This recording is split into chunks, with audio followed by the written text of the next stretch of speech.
Culture. It's a word that holds different meanings for different people. But there are some shared human experiences that bridge cultural boundaries. And the gatekeepers to those experiences are cultural ambassadors, entrusted with bringing the world closer together, one note or one skyhook at a time. I'm Mike Walter in Los Angeles. Let's take it full frame.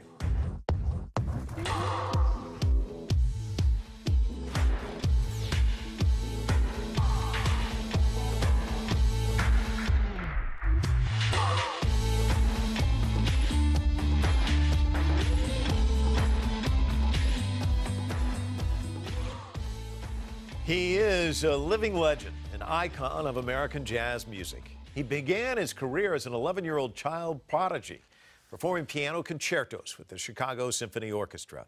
In the 6 decades since, he's come to be recognized as one of the pioneers of modern jazz music, collaborating with musical giants and mentoring the next generation of jazz greats.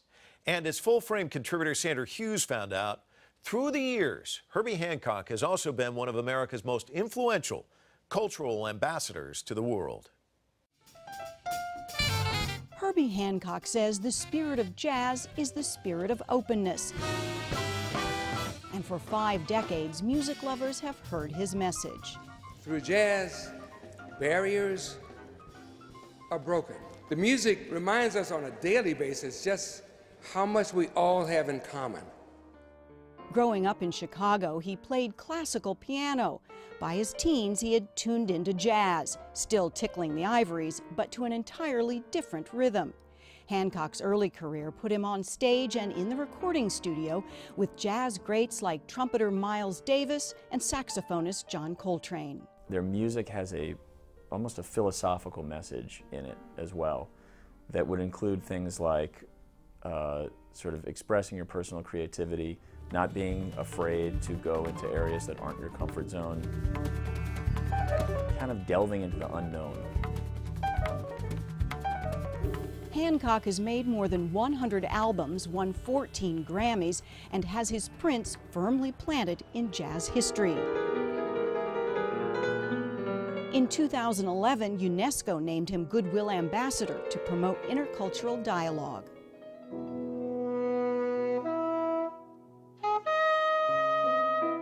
Saxophonist Wayne Shorter and Hancock struck a chord as musical colleagues. At a certain point, when you're playing whatever music you're playing, it can be jazz or whatever, at some point, some musicians will become statesmen. And Herbie, to me, always like going into as a statesman. A statesman who has played a note in every musical milestone since the 60s. He's famous for songs like Watermelon Man from his first album. And of course, his fusion of jazz and funk on Rocket.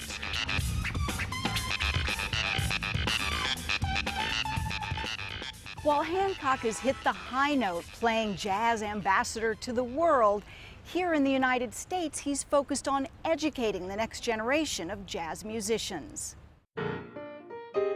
Hancock is chairman of the Thelonious Monk Institute of Jazz. The mission statement of the Thelonious Monk Institute of Jazz is to preserve and promote jazz. And there are many, many programs that we do. We do programs on the high school level, we do programs on college level, we have an international competition. Hancock helps teach graduate students on scholarships from the Thelonious Monk Institute at the UCLA Herb Alpert School of Music. The idea is for living legends to pass on their musical talents. Diego Urbano is a vibes player from South America. To get this scholarship to come up here and get your master's in jazz music, I mean, what does that mean to you as an artist? Well, it's basically a dream come true. It doesn't get any better than this. So it's the biggest opportunity I think I'll ever have. This year's students are rehearsing for their final performance. I feel like every teacher that's come in to work with us has given us sort of a different concept of music or a different direction to explore. So I kind of feel like I have information that I'm going to be exploring the rest of my life.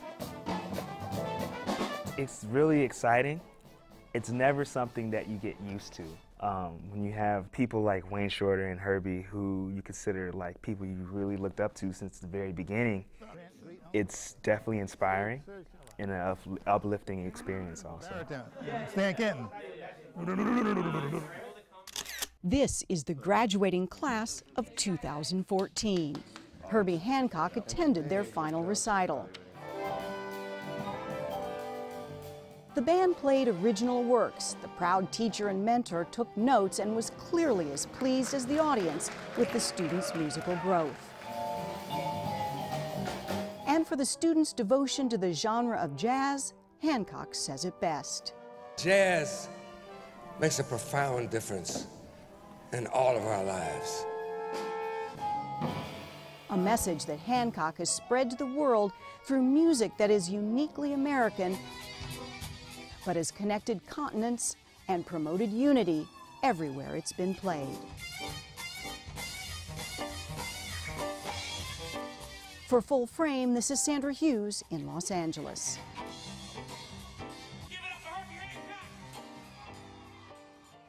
Joining me now is jazz musician and chairman of the Thelonious Monk Institute of Jazz, Herbie Hancock. Herbie, thanks so much for coming in and joining us here on Full Frame. Yeah, thank you so much.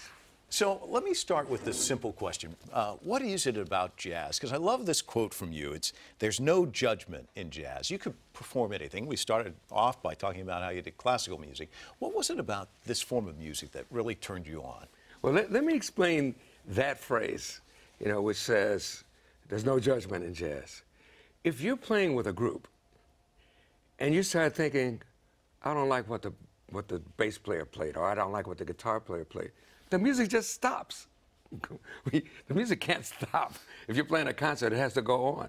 So the only way to make it work, and the purpose of actually being there, is to create something, give something to the audience, give something of truth, something that you really feel, something that you'll stand behind, something that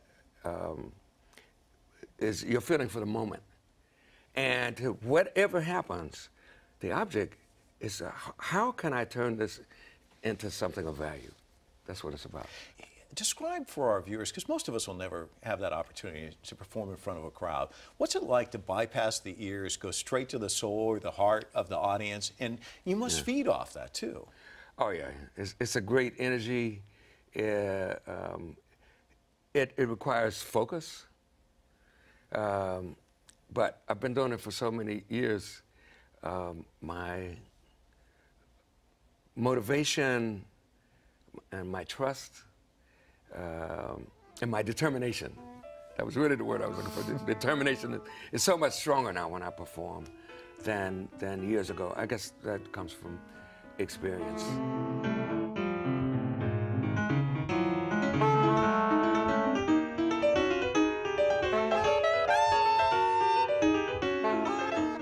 It's so rewarding from the inside that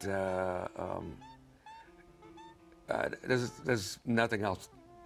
There's nothing else quite like it. You know?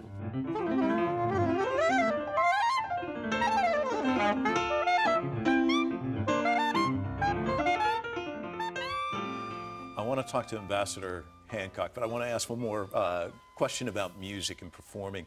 What's it like as a young guy just starting out and just happenstance, you flip on the radio and there's your music? What's that like? What's that experience like?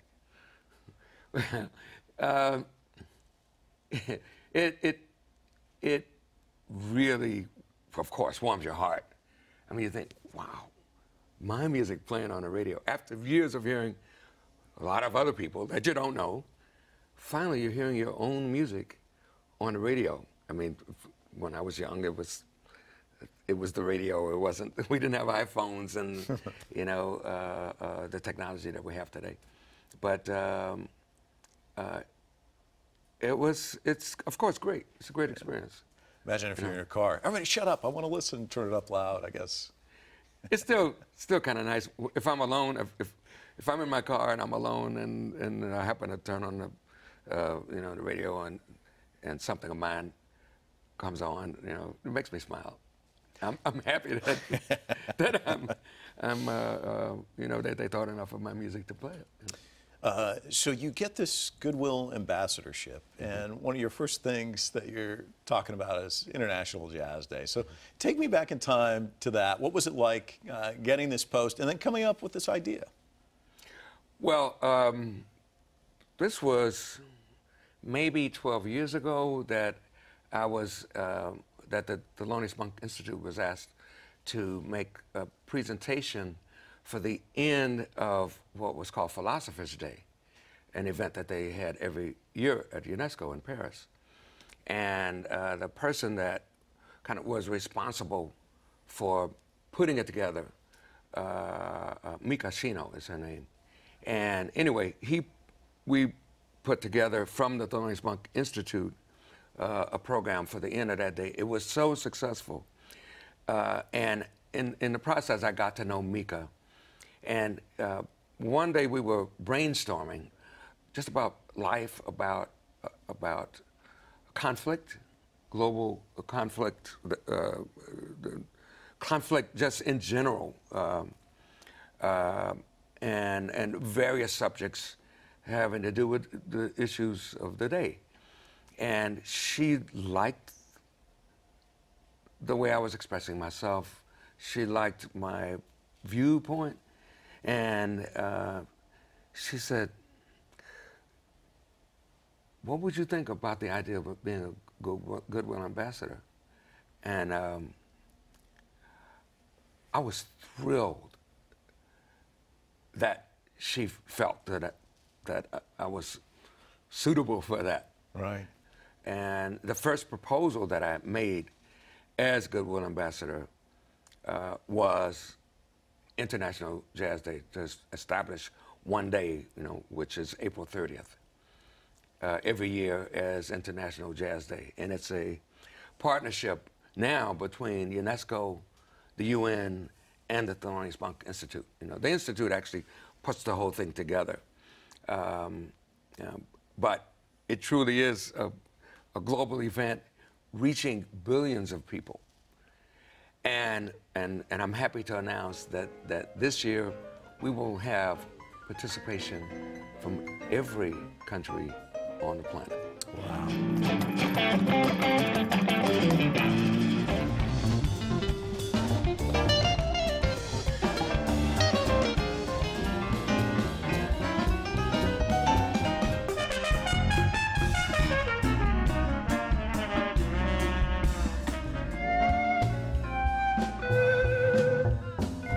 So to have this kernel of an idea and hope that it would blossom into something special, I guess it's the same as when you sit down with the guys and, hey, I think I've got this great idea, we can make this song, except this is much larger in a sense. What's it like to have that kernel of an idea and then look, to take it a few years later and say, wow, this is unbelievable? It's actually turned out to be much bigger than we ever could have imagined. It reaches 1 billion people now. Jeez. What was also impressive to me was that when I made the proposal at UNESCO, it was immediately accepted within 2 or 3 days by the ambassadors from all of the nations in UNESCO. That's 193 nations. So it just shows that the appreciation of jazz and respect for jazz is huge. It's global and has been embraced by the world. So what makes it universal, you think? What is it about it that that's able to stitch together all these different continents, peoples? I think the main characteristic is a sense of freedom. It really is liberating. As a performer, it's being in the moment. And we mentioned non-judgmental. It's also about teamwork. I mean, there are a lot of amazing characteristics that are great not just for music, but also great for living. It shows an amazing respect for each other, for each of the musicians, really, truly respect and trust each other. It's also about courage, not being afraid to explore the unknown. So there are a lot of really great things. And the idea of to take whatever happens and to try to turn it into a flower, and to try to embrace it and find something or create something within whatever happens musically, you know, find a way to make it into something that works, that fits. I mean, everybody could use that in their daily life. You know? Well, 3 words jumped out right there from what you were saying. Great for living. How so? Well, because, I mean, all those characteristics are characteristics that we really need to exhibit in daily life. You know, it's important to be in the moment. It's important to be non-judgmental. Yes, there's a time for being judgmental. We have to make decisions about things. But one of the most important things is respecting our fellow man. We're all the same people. We all come from the same root. And for us to be fighting each other over nonsense makes no sense. At the same time, having the courage to think outside the box is very important. I mean, that's where the creativity lies, is not just taking what you know and trying to do something with it, but even being unafraid to explore what you don't know, and being able to, again, be in the moment and improvise. All that stuff is great for daily life. You're saying nonsense, no sense. I mean, who could disagree with that? It's interesting. It seems like the world focuses on the conflict and maybe not as much on culture. And culture can bridge that divide in many respects, can it? I mean, it's interesting. I interviewed Jimmy Carter not too long ago, and one of the things that he talks about with great pride is the fact that this exchange between China and the United States wasn't just, you know, it's not all just economics. It's that so many students came from China and got a taste of the United States, and so many people from the United States went and got a taste of China. And that is that bridge is really important, isn't it? Absolutely. I mean, culture can really lead the idea of bringing people together and cutting through the barriers that separate people. Because when you separate people, you also separate ideas.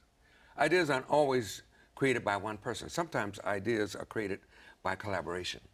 I mean, that's what's so important. I have an experience I can tell you about that happened at the Summit of the Americas when President Clinton was in office. He actually took a jazz group down from the Thelonious Monk Institute, a student group that we had with a couple of guest artists. I was actually a guest working with the students. And for all the countries in North and South America, of course, we're there in Santiago, Chile. And at one of the events was for each country to have a cultural presentation. So some of the countries had huge orchestras with costumes. I don't know, maybe they had acrobats and clowns. I don't know, but huge production, right? We had a small, you know, sextet, I think. And we didn't have any special costumes. And we just went up there and played. And I could feel, it was tangible, that whatever jealousies and egos that had been in the room, like, oh, wait till you see our country's presentation, that kind of spirit, you know. I was feeling that in the room before. When we started to play, it cut through all of that. I could feel people feeling just comfortable with each other, the ambassadors feeling comfortable with each other, you know, and it was the music. It was jazz that was doing that. Wow. And the next day, President Clinton had a small thank you event, he walked right up to me and he said, "Thank you so much." He said, what you guys did more for international relations than any diplomats could have done, than any ambassadors could have done. That's amazing. I want to talk to you about teaching, but I also want to talk to you about something that usually when you go up on stage, everybody's listening to you. And what I thought was interesting, you've traveled, you've been to Russia, you've been to China, and I know you've said, I'm going to go and I'm going to listen. So you're kind of on the receiving end. What have you learned by listening? What are some of the things that you've come back with? You know, you actually mentioned one of the most important characteristics of jazz too, which is listening. So it's very important to me to be able to listen. It goes beyond listening. It's absorb. You know, yes, the ears are involved, but also the eyes are involved. You know, the senses are involved. To absorb something from the culture, in doing that, it gives you some sense, some feeling for the people. It brings you closer to them. I mean, you feel closer when you actually listen to the music of another culture. You become a world citizen in a way. I know that teaching's big for you, and you've worked with so many greats, and I'm sure you've learned so much from them, and I'm sure it's a big part of passing the baton. How important is that for you? Oh, it's of the utmost importance, especially today. I'm 74 years old now, and so the idea. You look 44, by the way. Oh, thank you, thank you very much. I think you need my glasses. But our young people are our future, and I know that even when I was young, when I was first learning about jazz, there were so many musicians that helped me, that brought their experience and shared their experiences with me, you know, gave me guidance, encouraged me. And so, especially at this point in my life, I want to do the same thing. It's my turn to follow that tradition. And it worked for me, so I'm sure it will work for them.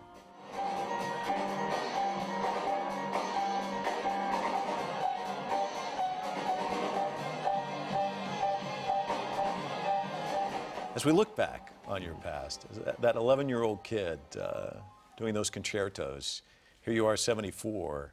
Talk to me about that arc. Could you have ever imagined what your life's been like, not just on the stage, but just all of these experiences that you've been able to have? And music's actually giving you that venue to do that. I've had a great life. I've had a great life. I mean, it doesn't mean that I was born with a silver spoon in my mouth. Everything hasn't been roses, but fortunately I've been able to overcome and defeat any of the obstacles in my life that where I could have been the victim. Somehow I've been able to survive and overcome and learn. You know, there's value to having obstacles. Also, how would we grow if we didn't have obstacles? That's how we learn. You know, when you're a kid and you learn to ride a bicycle, right? What happens? You don't just start and you just go off into the sunset. You fall. You scrape your knee, you know, but eventually you learn. So this process is important, you know, and so in my life, even with the ups and downs, I've always been a positive person, and I've always been a curious person, and I've learned the importance of being open-minded, and as a result, I've been able to get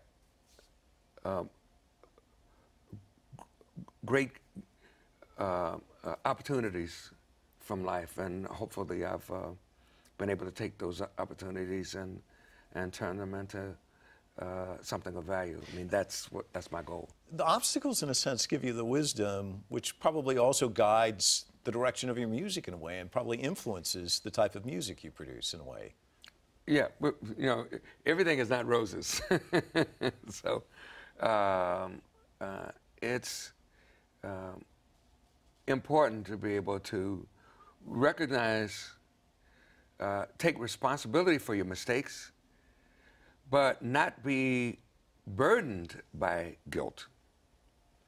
To be able to accept what has happened, but always work on improving, always work on growing, always having a sense of never giving up.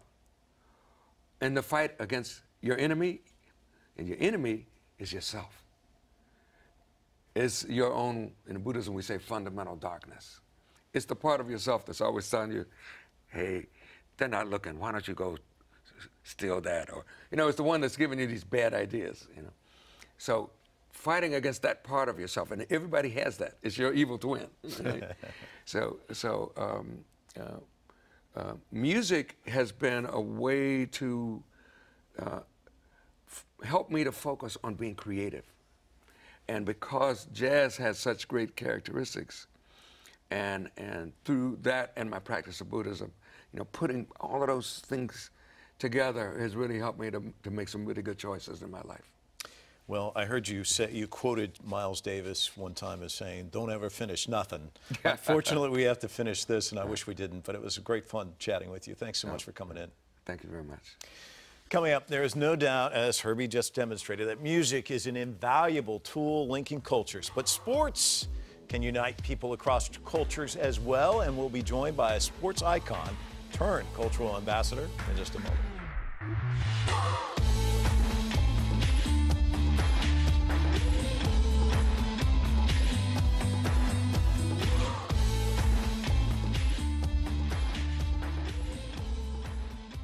Plain and simple, Kareem Abdul-Jabbar is one of the greatest basketball players in the history of the National Basketball Association. His former teammates and rivals have called him the greatest basketball player of all time. Kareem swing left, right hand, 12-footer, good! The pictures tell the words. They love their captain. They love their leader.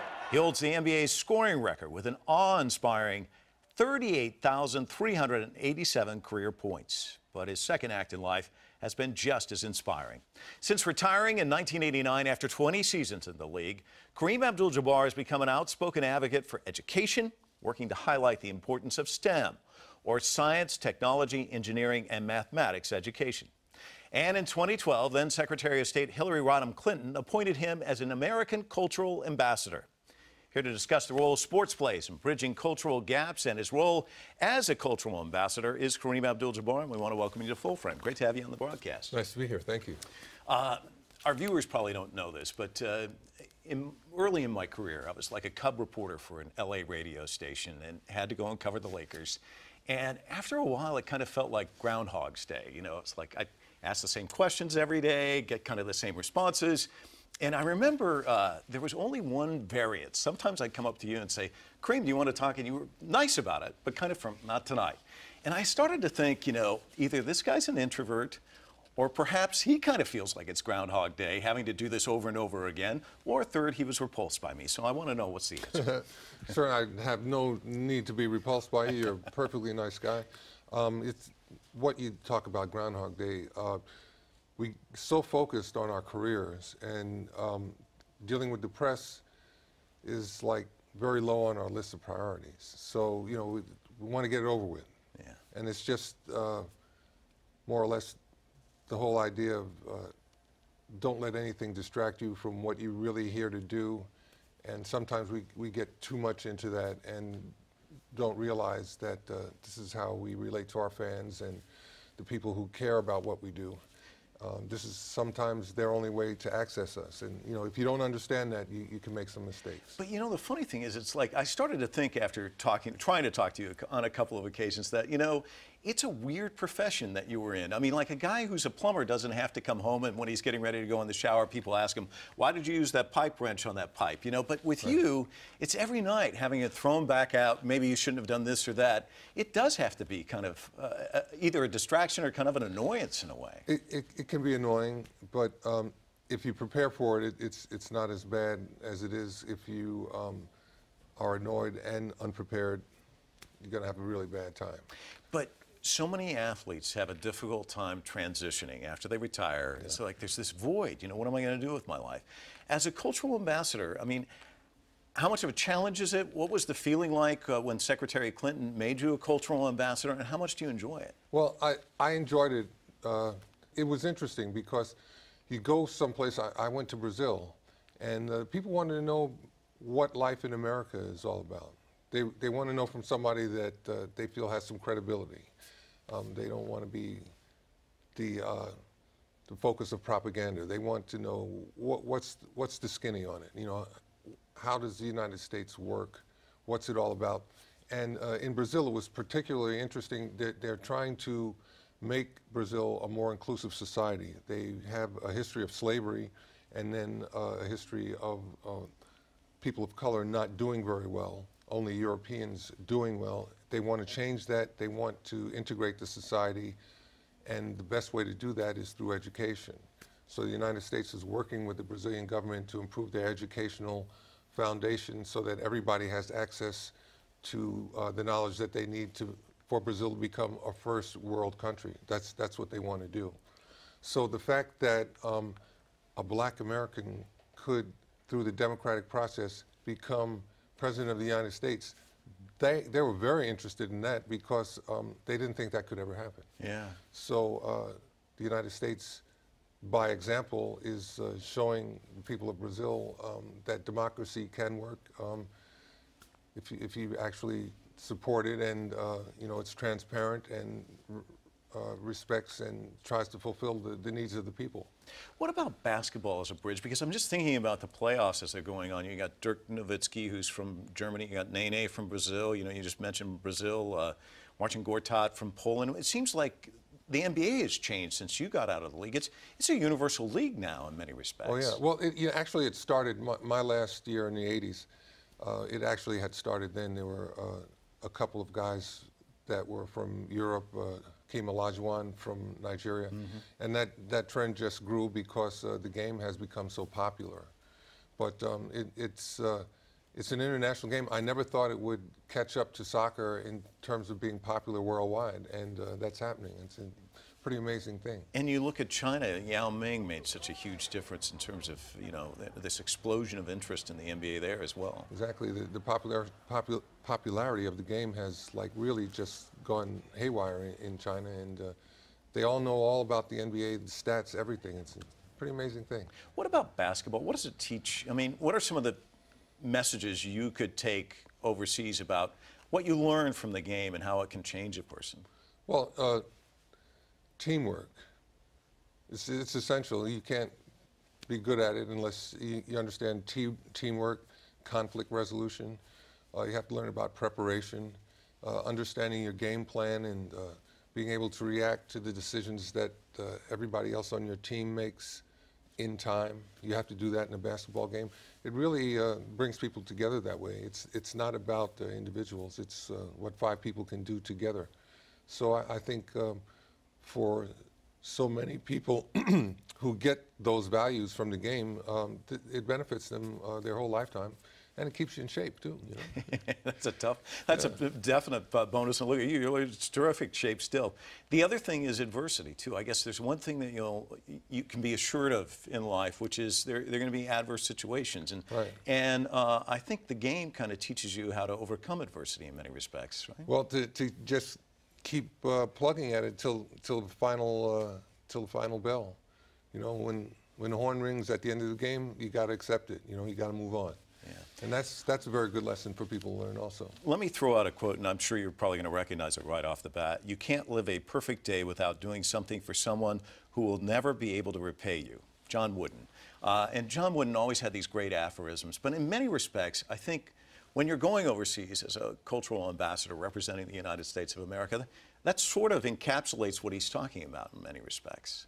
Oh, exactly, because the whole idea of teamwork, there are guys that can do certain things and guys that can't do certain things. So you got to understand that. You have to understand your own weaknesses and get help at times and be humble enough to accept that. It really develops a lot of good character issues for people. We talked about being a cultural ambassador, but you know, what I think is really interesting about you, and you could tell even when I was covering you, you're a really cerebral guy. You're not kind of the norm for a lot of basketball players or football players where you're just solely focused on sports, or maybe perhaps that's a blanket statement that's not fair as well. But the thing is, you've written books, you've been involved in documentaries. Did you find that you just like had an open canvas and somebody handed you a paintbrush and now I can create my own kind of other career outside of sports afterwards? I think that certainly is part of it. And throughout my lifetime, there's been things I've always been interested in and wanted to try my hand at. And by doing what I've done, I've gotten those opportunities. You know, so I've got a chance to make a documentary movie. It was very difficult, but you know, living in Los Angeles, everybody thinks that they can be a filmmaker, right? And they're right, aren't they? No. Very few of them are right. But you gotta go through this process to find out. But it's fun and it's a challenge, and it's been wonderful just having those opportunities. Well, you bring up the documentary. Let's watch a quick clip, and then I want to get your thoughts afterwards. So let's take a look. See, these young guys think they make $20 million a year because they can play. They were just born at the right time. The NBA, when it started, was segregated. We really had nothing. It was time to redefine who we are in the art, in music, in sports. All the older guys, we couldn't thank them, you know, enough for what they did. On the shoulders of giants. Come on. The shoulder of giants, and I can't imagine you being on the shoulder of any other giant because you're such a giant. But talk to me about making this. Why was it so important to you? It was important for me to make this because people don't understand what we had to go through to get this wonderful NBA that gives everybody this opportunity to play this great game. It was a battle to get to that point, you know, and back in the 20s and 30s when the game just started, it was a totally different landscape, and I wanted to talk about that. And it's also an homage to my neighborhood. I'm from Harlem, and the Harlem Wrens basketball team epitomized what the Harlem Renaissance was all about. So you start this process, and it's a journey for you putting the whole thing together. Were there any surprises along the way, or did you probably have a good sense of what you wanted to create even before you started? There were certainly some surprises, all the stuff that I found out about Coach Wooden, you know, because he played against the Wrens, and you know, I played for him for 4 years, had no idea that he had that connection, and we actually were connected through the Harlem Renaissance, and I had no idea about that. It was really fascinating to find that out. What kind of a guy was he, and how much of an imprint did he leave on you and the kids who played for him, do you think?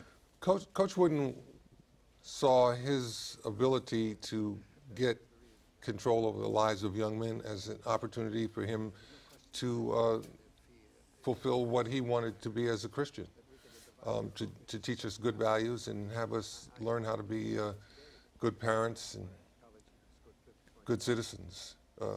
That's what he was all about. He wanted us to get our degrees and go out in the world and do good things. How important was education to you in school? Because, you know, I think all too often these players see the dollar bill signs and it's floating out in front of them. A lot of them want to leave college before they get the degree because the money's there. How important was education for you? Education was very important for me. I'm the first person in my family to get a degree. And I was going to stay in college until I got my degree. That was something that I wanted to do just because it was an important goal. And education still is important. You were named an ambassador for STEM. Can you talk a little bit about that? Well, STEM, science, technology, engineering, and math, those are the key subjects that young people have to understand in order to get good jobs in the 21st century. Camp Skyhook has activities kids love, but our goal is to initiate and encourage their interest in STEM. Science, technology, engineering, mathematics. So I'm working with the LA United School District to emphasize STEM education and give young people a chance while they're still in grade school to understand that if they want to have a great job and do interesting things when they get out of high school, they need to pursue these subjects, and it will absolutely help our country. There's a shortfall for engineers. We need all kinds of engineers. A great place to create and harvest those engineers is from the inner cities. Got a lot of smart kids there that don't understand that these opportunities mean great employment and great opportunities for them for the rest of their lives. What about giving back? I mean, you talk about these, because I can see your face light up when you talk about that. Obviously, it's exciting to have a skyhook and to win a game, but I imagine there's I always say there's the payment that goes in your wallet, there's the payment that goes in your heart, and I know that has to be a big part of who you are. Talk to me about giving back and how important that is as a feature of your life. Well, what you talk about giving back is very important to me.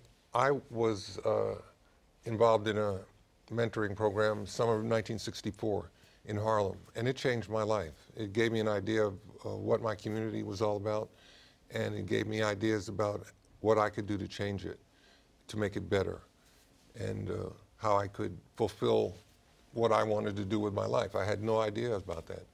So that program, it was called HARU Act, Harlem Youth Unlimited. And it just enabled me to see some things that were really crucial for me at that time. So I'm sure when you were going through that program, the light bulb went on, the eyes lit up. Oh, yeah. Do you see that in the kids now when you talk to them? I hope so, you know, and we were so lucky. Dr. Martin Luther King came and addressed us that summer of 1964. He had just been named Man of the Year.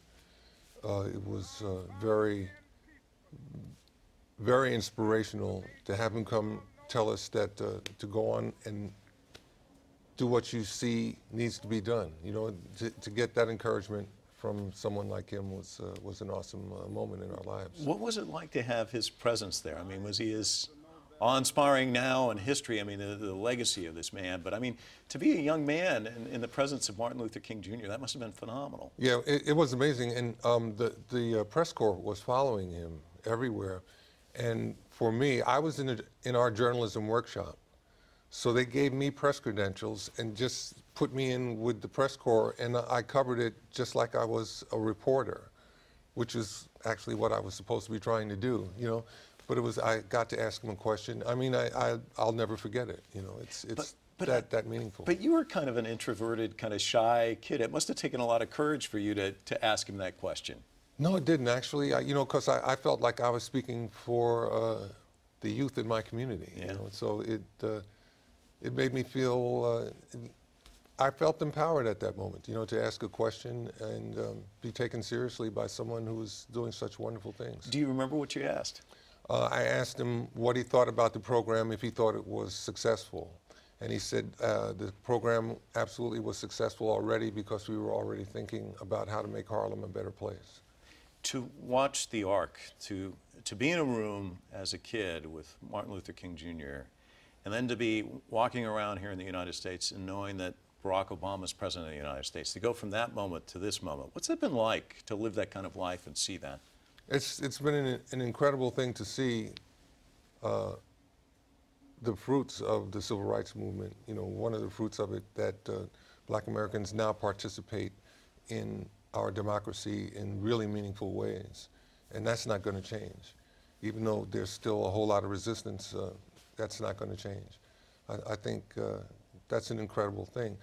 When, you know, I kept my cool in 2008. I kept my cool until I saw President Obama in Lincoln Park there in Chicago. It's been a long time coming, but tonight, because of what we did on this day, in this election, at this defining moment, change has come to America.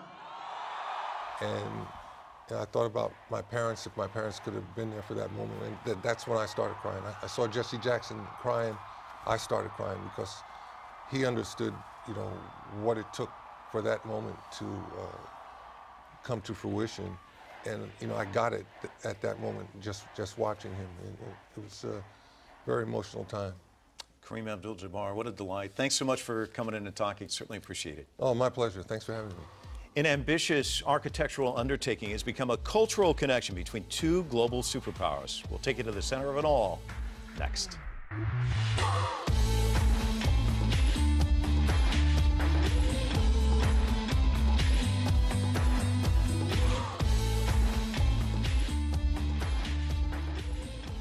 According to Chinese custom, it's not unusual for families to name their houses. Yin Tong, or Hall of Plentiful Shelter, was the home of a merchant family in southwestern China, providing shelter for many generations of the Huang family for more than 200 years. Today, the house serves a very different purpose as a historical artifact that is educating museum goers about Chinese history and culture, more than 7,000 miles from the site where the home was first built.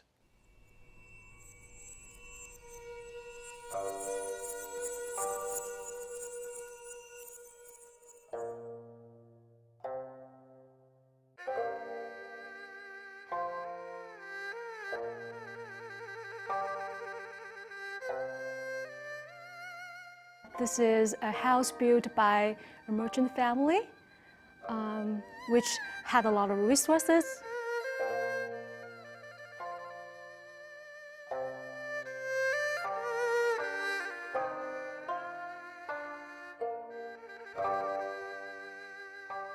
If you think about how many dialects the Chinese people speak, you get a sense also the diversity and richness of vernacular architecture and art and culture in China. And I think that immediately you can pin down, you know, the family members and how were they living, how were they traveling, and things they have used, they have touched, and they have made. And I think that really gives the average American visitors a sense of how people were living. Yin Tong was built around the year of 1800 in a place called Huang Village.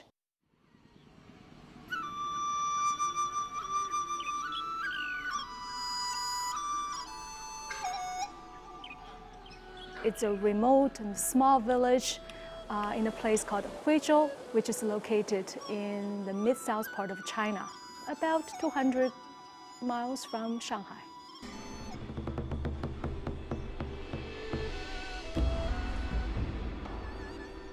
The Yin Tong project helped to raise awareness for historic preservation in that area.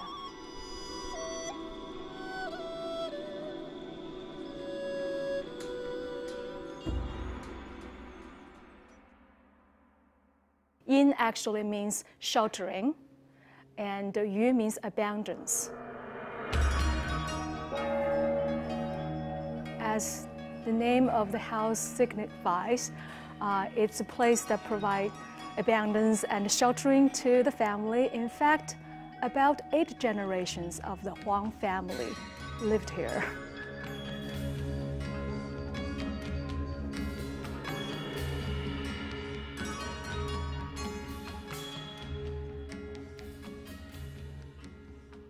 When you enter Yin Tong, the first room you will encounter is this reception hall here. Very important feature of the culture there is respect for the seniors. This reception hall here is actually a place where people can pay homage to their ancestors. It's a very communal area for the family members. At some point, this house contained over 20 people under the same roof here.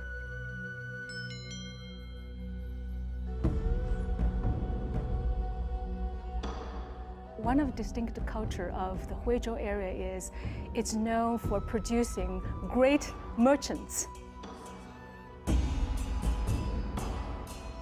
Teenager boys, they would be sent away to be apprentices in shops such as pawn shops or be engaged in salt business So they will be sent away to bigger cities to pursue business opportunities. So in a way that this house was occupied primarily by women, wives, and young children. And men would come back maybe once half a year, or in better cases, maybe once every few years, and some of them never returned. So you can imagine that women would be in charge of the housework here. They would be taking care of young children as well as seniors. We date this room to 1927 when a young couple was married, and this was their sweet wedding room. And you'll see a variety of features that convey the meaning of fertility.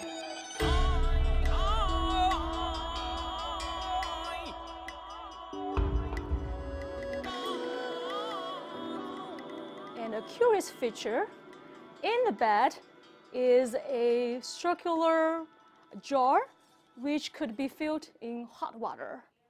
And then you can hug it and it will keep you warm all night. And also, of course, we have features such as this bamboo little cradle for a small kid.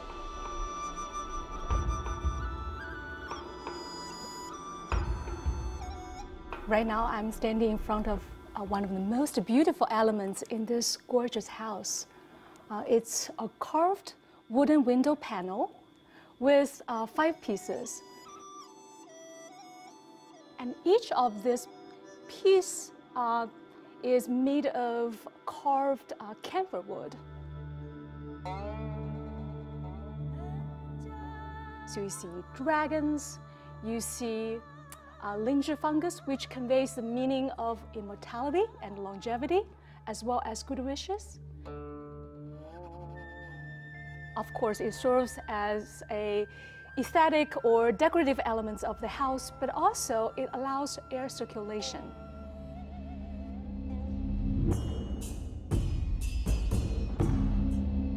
The house was dismantled and created and shipped here in the year 1997. And then it was placed in a warehouse.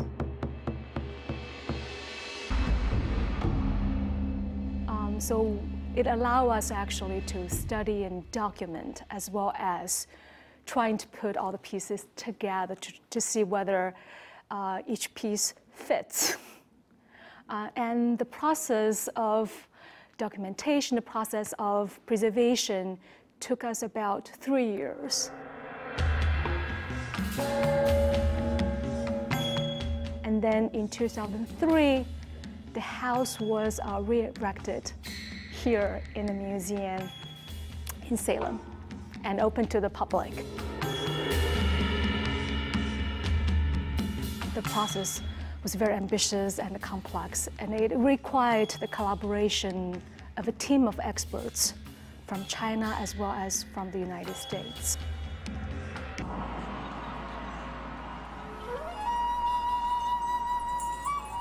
I think Chinese government are paying more attention to buildings like this, and also the local government has been investing very heavily in historical preservation, and in fact recently over 6,000 historical houses like this has been registered as cultural heritage sites.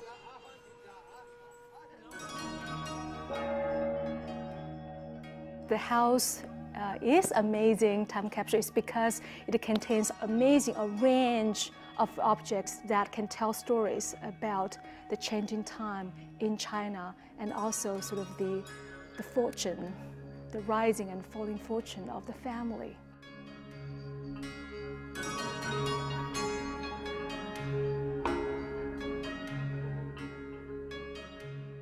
We're very, very fortunate to have this great opportunity to present Chinese vernacular architecture and culture, and also use this as a platform for US-China cultural exchange. For example, musicians like Yo-Yo Ma has performed here, and the Huang family members had visited here several times. So there are great connections, and it's truly an amazing international collaborative effort.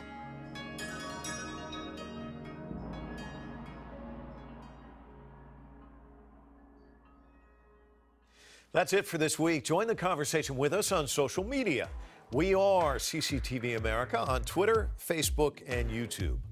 All of tonight's interviews can be found online at cctv-america.com. And let us know what you'd like us to take full frame next.